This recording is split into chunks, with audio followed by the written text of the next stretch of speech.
Dari pintu masuk udah keren. Penginapannya murah, nyaman, dan sejuk banget. Di area tengah-tengah hutan pinus.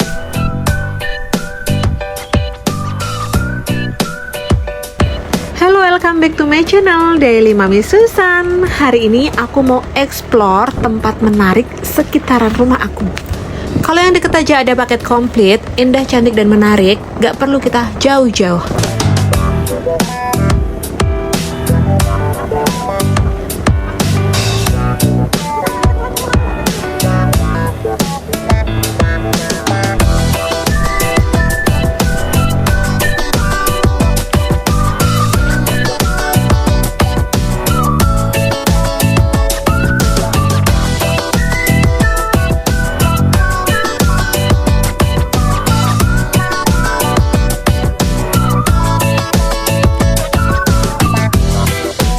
Kita sudah sampai. Kita sekarang berada di Candi Gedong Songo yang ada di lereng Gunung Ngaran. Lokasi tempat ini berada di Kecamatan Bandungan di Kabupaten Semarang.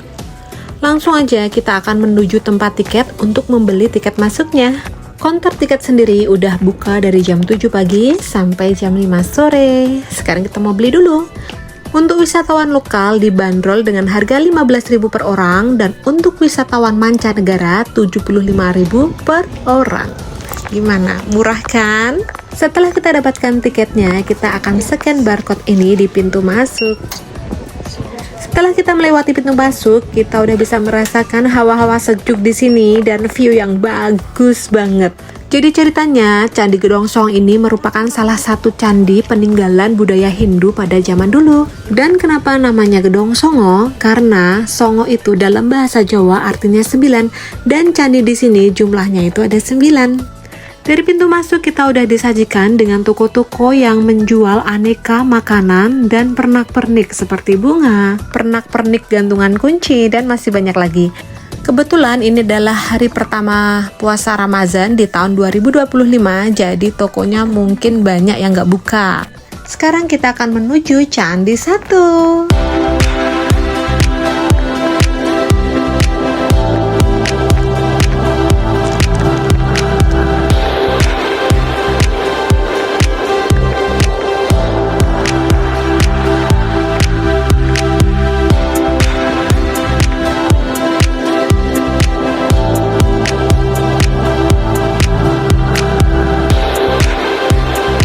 Bagaimana teman-teman setelah kita disajikan pemandangan di depan mata kita seperti ini? Dan inilah salah satu keunikan Candi Gedong Songo.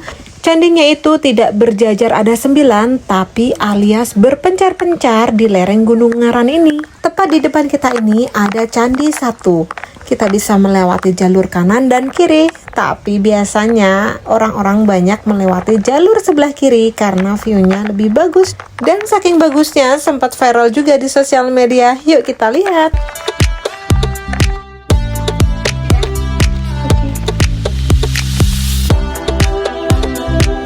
Wow, ternyata indah banget ya teman-teman. Setuju banget gak sih kalau bener-bener tempat ini tuh indah banget? Selain indah, udaranya sejuk dan nyaman pastinya. Sekarang kita hampir sampai di Candi 1.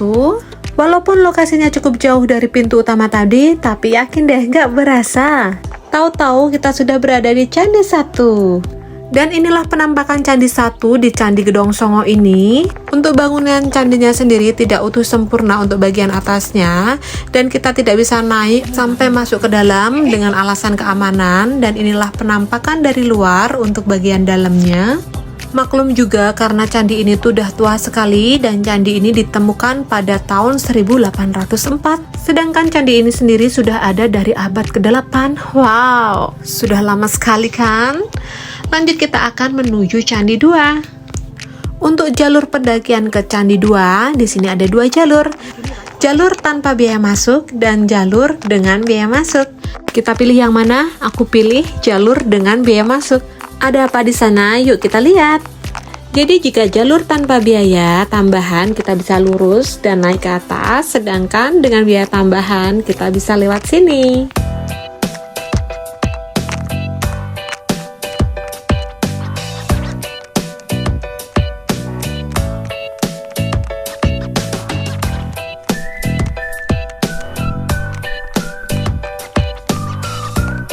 Sekarang kita sudah berada di pos tempat pembelian tiket masuknya. Ternyata di sini tertulis petugas sedang melakukan patroli, kemungkinan kita akan ditagihkan saat kita berada di area dalam nanti.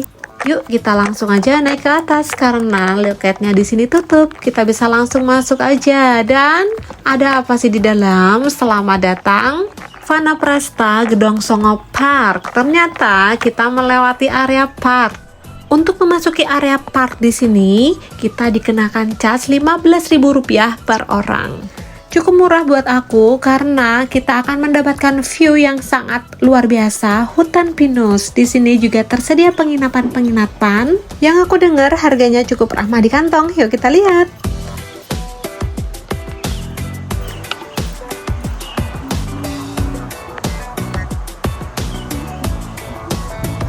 Pertama kita akan melihat bangunan paling bawah ini dulu. Ternyata ini bangunan musola. Dan bangunan musola ini sendiri disediakan untuk bagi kita para pengunjung yang ingin melakukan ibadah sholat di sini. Di luar sudah disediakan tempat wudhu seperti kendi, dan di dalam juga sudah ada mukena serta sajadah untuk kita sholat. Lanjut kita akan jalan naik ke atas untuk melihat bagaimana sih desain-desain penginapan di sini.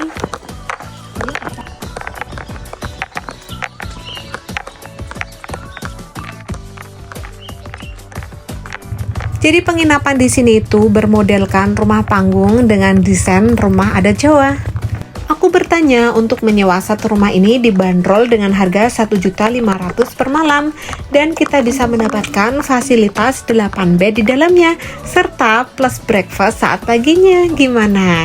Murah kan? Dengan Rp1.500.000 kita udah bisa ajakin keluarga atau teman, kapasitas 8 orang sampai 12 orang. Kita sudah bisa menikmati suasana bermalam yang beda di tengah-tengah hutan pinus di lereng Gunung Ngaran ini.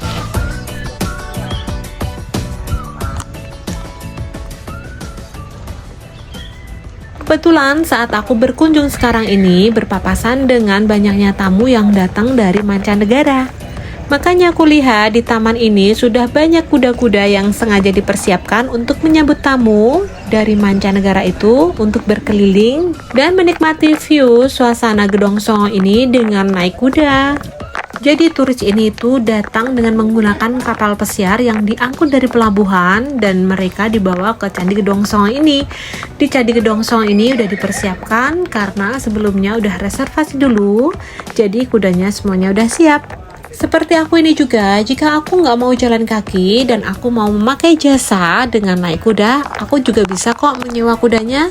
Jadi bagi teman-teman, jangan khawatir yang lagi malas jalan kaki atau majer, tapi pengen menikmati suasana yang sejuk, dingin, ingin menikmati keindahan Candi Gedong Songo, kalian bisa menyewa jasa naik kuda. Karena di sini banyak tersedia jasa itu, banyak banget kudanya. Jadi jangan khawatir ya, bagi kalian yang males jalan kaki, kalian masih bisa menikmati suasana dengan fasilitas yang ada.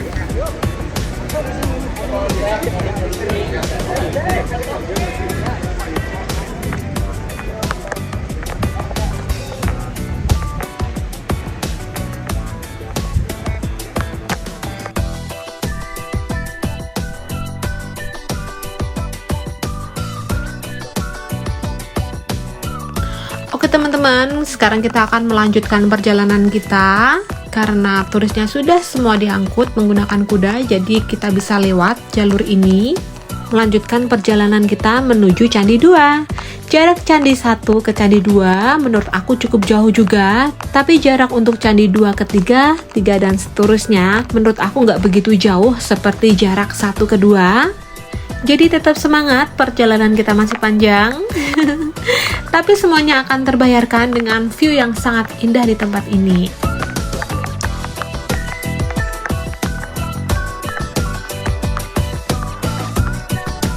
Meninggalkan park di sini, kita lanjut menuju Candi 2. Jarak Candi 2 dari pintu keluar park ini nggak begitu jauh. Dan saat berjalan kaki di Candi Gedong Songo ini, aku tuh berasa seperti aku sedang mendaki gunung. Ya, bener seperti sedang mendaki gunung. Dan kita sudah sampai di Candi 2. Untuk bentuk candinya sendiri menurut aku hampir sama ya, atau aku yang nggak bisa membedakan. Kayaknya sedikit beda untuk besarnya di candi yang paling atas. Aku pernah datang ke tempat ini sekitar 4-5 kalian, tapi udah lupa-lupa ingat karena udah lama sekali. Dan ada beberapa candi juga yang udah ambruk, hanya tersisa puing-puing bekas candinya.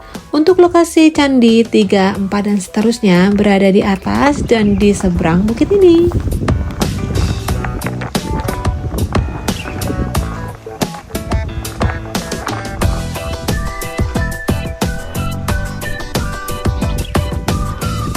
Setelah melihat arsitektur candinya, aku akan kasih tunjuk ke kalian letak candi 3-nya. Hanya di atas itu, tidak cukup jauh kan? Jarak antara candi 2 dan candi 3. Setelah candi 3-nya, lanjut candi 4 dan seterusnya. Nanti di sana kita akan menemukan pemandian air panas yang ada belerangnya. Dari candi 2 ini juga kita bisa melihat ke seberang bukit sana, itu adalah candi 9. Karena sekarang udah rintik-rintik hujan, jadi aku memutuskan tidak melanjutkan perjalanan. Takutnya nanti aku terjebak hujan di atas sana dan aku tidak memakai payung ataupun mantel. Tidak ada persiapan untuk hujan nanti, jadi kita memutuskan untuk segera turun ke bawah lagi.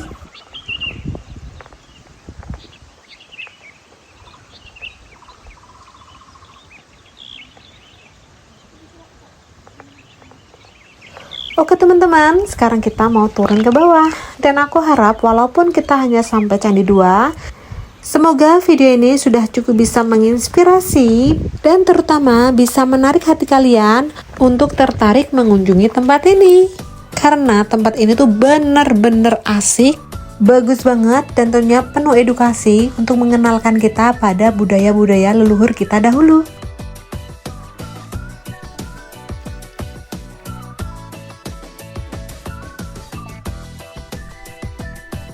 Untuk jalur turun sendiri itu ada jalurnya sendiri, jadi tidak sama jalur kita naik dan turunnya. Jadi selalu baca papan nama saat kita mendaki jalur ini, karena jalur naik dan jalur turunnya pasti berbeda.